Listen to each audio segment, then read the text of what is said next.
termo idiotas úteis foi recentemente utilizado pelo presidente Jair Bolsonaro e deixou a esquerda escandalizada. A mídia ficou polvorosa, dizendo que o presidente atacou a sociedade brasileira. Me diz uma coisa, você sabe o que é subversão ideológica? Não? Então vem comigo que eu vou te explicar o que tudo isso tem a ver com a fala de Jair Bolsonaro.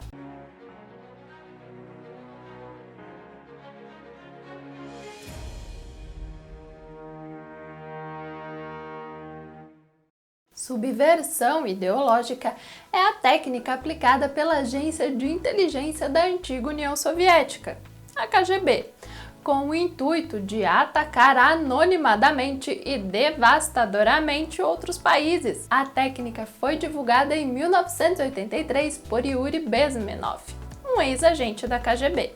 Agora você deve estar se perguntando o que a técnica da KGB tem a ver com o nosso atual cenário político. Mas calma que eu te garanto que a semelhança das informações que eu vou trazer aqui hoje não é mera coincidência. A maior parte dos recursos da KGB não eram destinados para espionagem internacional, e sim para subversão. Na terminologia soviética, subversão significa uma atividade que consiste em desviar a atenção para promover uma sociedade confusa e raivosa, com o objetivo de destruir uma nação ou a área geográfica do seu inimigo. O subversor não ataca violentamente de forma criminosa, ele ganha guerra sem sequer dar um único disparo. Ele faz um ataque sutil e gradativo. Os subversores vêm em forma de figuras como estudantes, diplomatas, artistas, jornalistas e etc. Basicamente, a subversão ideológica é dividido em 4 etapas.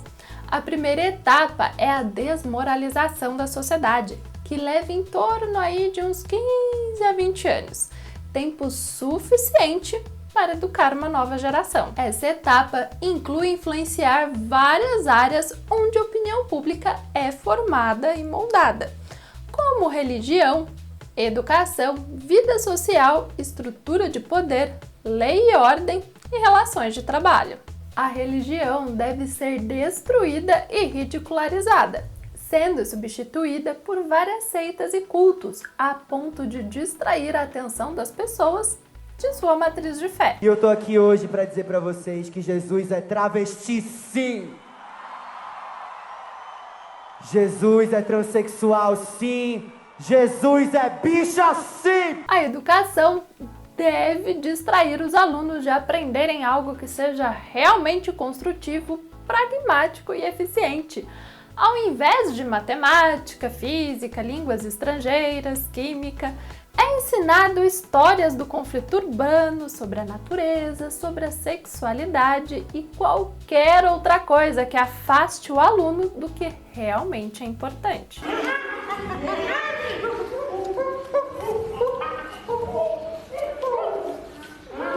Na vida social, as instituições e organizações tradicionalmente estabelecidas são substituídas por instituições fajutas, por órgãos artificialmente e burocraticamente controlados pelo Estado, tirando das pessoas a iniciativa e a responsabilidade diante da sociedade.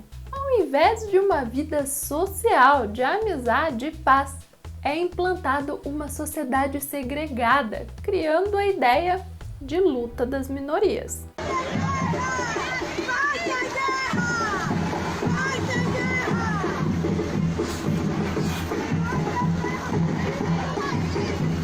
Na estrutura de poder, órgãos naturais de administração que tradicionalmente são eleitos pelo povo ou indicados pelos líderes eleitos pelo povo são substituídos ativamente por órgãos artificiais.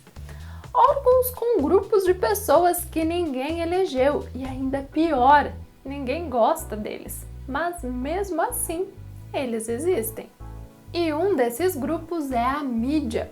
A mídia tem um grande poder de monopólio sobre a mente da população, dizendo o que é bom ou ruim para a sociedade, tentando colocar na sua cabeça que o governo que você elegeu não é bom para você. O subversor transforma a mídia em algo medíocre, sem pensamento crítico, sem discussões e sem talento, em algo extremamente ruim. A estrutura de poder deve ser formada por um grupo de pessoas que não têm qualificação e muito menos a vontade do povo para mantê-los no poder. Mas mesmo assim, eles têm o poder. Veja o caso. Sol está cumprindo a Constituição. Quem gosta de prender? Vossa Excelência, quando chegou aqui, soltou Zé Dirceu. Porque recebeu indulto do presidente da República. As relações de lei e ordem devem ser destruídas. A figura dos policiais, por exemplo, deve ser ridicularizada, enquanto a figura do criminoso é retratado como um ser humano bonzinho que se tornou vítima da sociedade opressora. O subversor cria na sociedade um ódio contra as pessoas que devem nos proteger e fazer cumprir a lei e a ordem. Um completo relativismo moral e uma substituição lenta dos princípios morais básicos.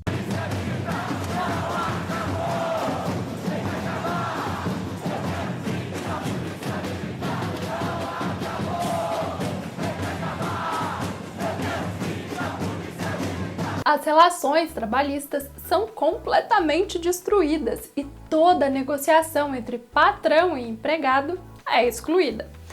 São implementados sindicatos com o objetivo de melhorar as condições de trabalho e de proteger os direitos dos trabalhadores contra os ricos e malvados patrões. O objetivo dos sindicatos não é de promover melhores condições de trabalho e muito menos de melhores salários.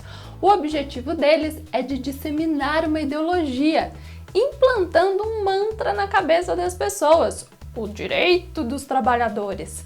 Mas no fim, a liberdade do trabalhador de poder vender o seu trabalho de acordo com sua vontade é cruelmente retirada. Ele não é mais livre para decidir as questões em relação à sua mão de obra. Ele é obrigado a pagar uma contribuição sindical e, no fim das contas, os únicos beneficiados são os líderes sindicais. O subversor não vai contra a sociedade, ele manipula a sociedade conduzindo-a a seu bel prazer, forçando assim a sociedade inteira a entrar em colapso.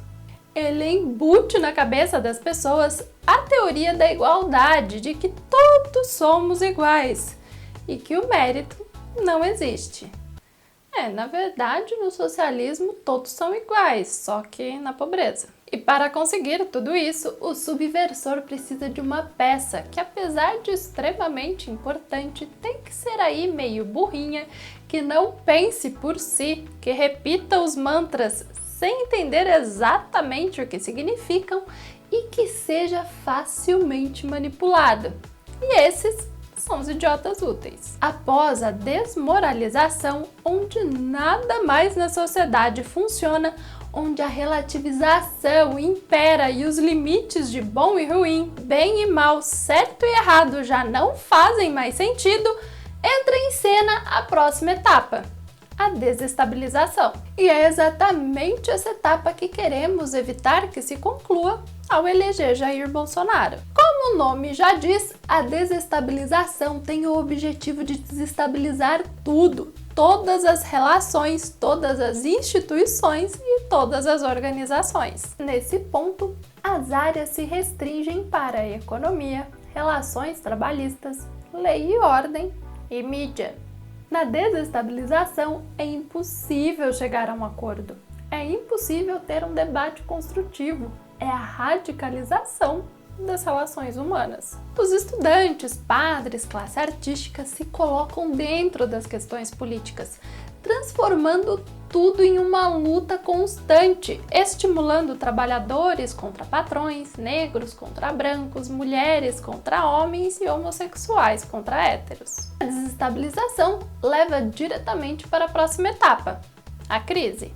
A sociedade não consegue mais funcionar produtivamente e os órgãos artificiais que foram crescendo ao longo dos anos exigem o poder e, se não conseguirem, eles tomam a força. Nessa altura, a população já se encontra em desespero e é exatamente nesse ponto que entra a imagem do Salvador, que pode chegar de duas formas: em uma guerra civil artificialmente implementada ou a invasão de um governo estrangeiro. E em ambos os casos, a próxima etapa é a mesma: a normalização. Nesta última etapa, os governantes não precisam mais do radicalismo, não precisam mais da revolução.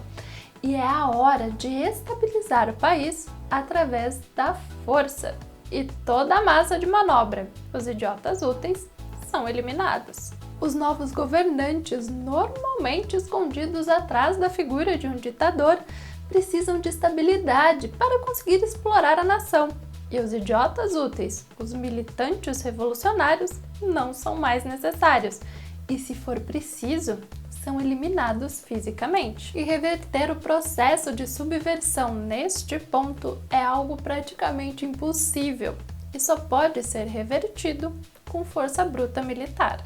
Agora, a etapa de desestabilização é reversível e é exatamente para isso que nós precisamos lutar. Nós, a sociedade brasileira, precisamos pressionar e exigir que o Congresso aprove as medidas provisórias e as reformas propostas pelo governo. Por isso que a sua presença na manifestação do dia 26 é de extrema importância. Então é isso. Não esqueça de deixar o seu joinha, inscrever-se no canal e enviar esse vídeo para o maior número de pessoas possíveis, porque somente divulgando esse tipo de informação é que a gente vai conseguir reduzir o número de idiotas úteis no Brasil.